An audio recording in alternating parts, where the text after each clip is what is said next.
one of the gods that was particularly popular amongst the Roman army was the Persian god Mithras. You can see through the smoke at the back there, he is painted on the back of the tent. Mithras was a Persian god. He is very popular with the army for two reasons. First of all, it's a secret mystical cult. Only special people are allowed to join. It's very much reserved for soldiers. It is almost a secret society, almost something like the Freemasons today in a way, really. It's also a Roman religion where if you do very well in this life, you get an afterlife. You get a kind of version of heaven, if you like, specifically for Roman soldiers. And if you're in a risky profession like being a soldier, where there's a high possibility you might die, that seems probably quite attractive. So, the other thing that also appeals to Roman soldiers is in order to join this cult and work your way up through it, there are various initiation ceremonies, various trials you have to go through. So if you're like a roughy-toughy life as a soldier, it probably seems quite appealing. Now the painted backdrop, what we call a tauroctony, is an image you see in Mithraic temples. If you go to London, there is a surviving Roman temple you can actually, well, Mithraic temple, you can actually go and visit. And they've got one of those intact in the temple. It's great. Go and see it. The sounds and lights brings it all to life. It's well worth going to see. And the image always shows Mithras himself with his funny little cap, which you can see our priests here wearing what we call a Frisian cap. It has to be said, it makes them a look bit like Smurfs. There we go. This is what we call the Frisian cap. And you can see Mithras in the back with his sacred bull. Now basically it makes him look like he's been in something of an Avengers movie, because the story behind Mithras is that he was an ordinary guy who's visited by the gods who say, and you are going to be special, you are going to save the world. In order to do that, you have to track down and slaughter this sacred bull, which you can see in the picture at the back just there. You can also see the sun gods, Sol Invictus, and Luna, the goddess of the moon. If you want to come and have a look a bit closer, a bit later on, you'll get a better view and our priests can talk your way through the temple. So, in order for our new initiate here, who's going to join up, he is basically going to have to go through a series of tests to join the cult. First of all, he has to be invited. Has somebody invited you to join? Right, okay, excellent. You actually have to have somebody else who's already a member of the cult to recommend you. Otherwise, you're not allowed to join. You can't just turn up because you feel like it. Then, basically, you have to go along on a special day. Usually, you'll have to go through a special initiation rite on the first occasion, where they'll be taken to a darkened temple, quite often underground, where there will be a special pit dug in the middle of it, and you'll be usually invited to take all of your clothes off, lie in this special pit, an iron grating hang on a minute, put over the top of you, lots of incense, lots of chanting, and then they might well slaughter a bull over the top of you so all the blood drips down into the pit onto your naked body.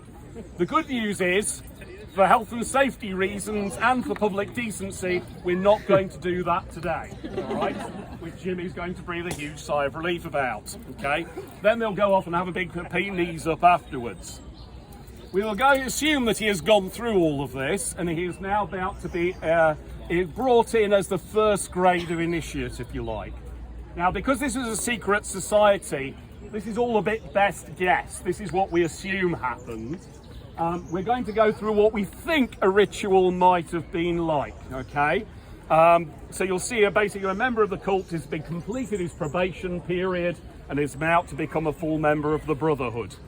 Normally, of course, this would be in Latin. But of course, I'm assuming you all don't speak Latin, do you? No. Right, okay, so we'll do it in English, shall we? Okay, let's give it in English. All right. So, the priest will now commence the ceremony. This is our priest here, our Mr. Gog, who will come forward and give you, basically, begin the ceremony. Who comes here? I, Lucius, a member of this house. Who are you introducing to us? Marcus Maximus Martinus. Okay, have you prepared him properly for this ceremony? I. I do. You have. I have. Hope you have. We'll find out in a moment. Hang on, he's getting wet here, I think. Brother Marcus Matthias Maximus, Brother Lucius tells me that you are properly prepared for this ceremony. Do you declare on your honour that you are willing to become a soldier of our Lord Mithras, the unconquered sun? I do. Then I shall ask you to swear a sacred oath or promise before your brothers. Repeat after me nice and loud so they can all hear you. I, Marcus Matthias Maximus, I, Marcus Matthias Maximus, swear to be a loyal soldier of Mithras, swear to be a loyal soldier of Mithras, to be brave and true, to be brave and true, and do what is right. and do what is right. Now, it's worth saying at this point that, of course, this sorts of ceremonies, I'm afraid, were men only, okay? It was very much a soldier's cult. Some say no ladies involved.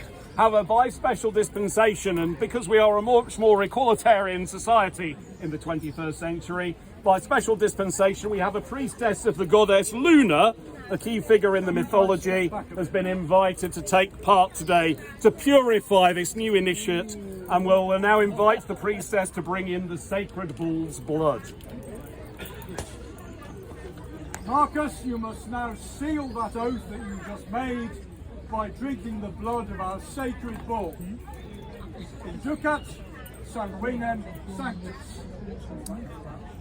So the priestess, once he's decanted some of this sacred wine, will then give a cup of it to the initiate and tell him to drink it. Keep going. A bit more.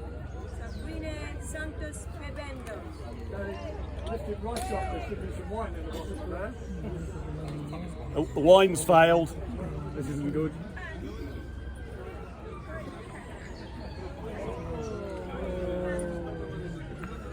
There we go.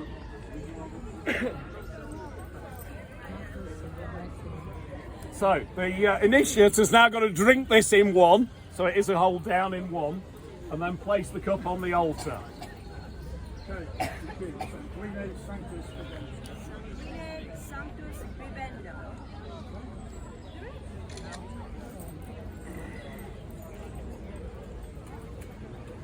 The brethren would now applaud, I think. After that, you now have to endure a final test to prove to the brethren that you are indeed a man of courage. Are you willing to suffer pain to show your loyalty to our god Mithras? Yes, Sure? yes. In that case, behold the sign of Mithras, heated in the sun's rays. Present your arm to me. With this sign, I mark you as a brother of Mithras. Behold our newly made brother. Away Mithras, sol invicte. Away Mithras, sol invicte. That's it, thank you very much. So at this point, the doctor, a medicus, oh, that's me, will come forward and put some ointment on, so we'll get special ointment for you to deal with his burn. So that point then will now then basically disappear off and have a larger food and drink to deal with at that point. So which is usually the bit that you're quite tingly with. If you would like to come forward and find out more about Mithras and see inside the temple a little bit more, please do so. Otherwise, thank you very much indeed, ladies and gentlemen.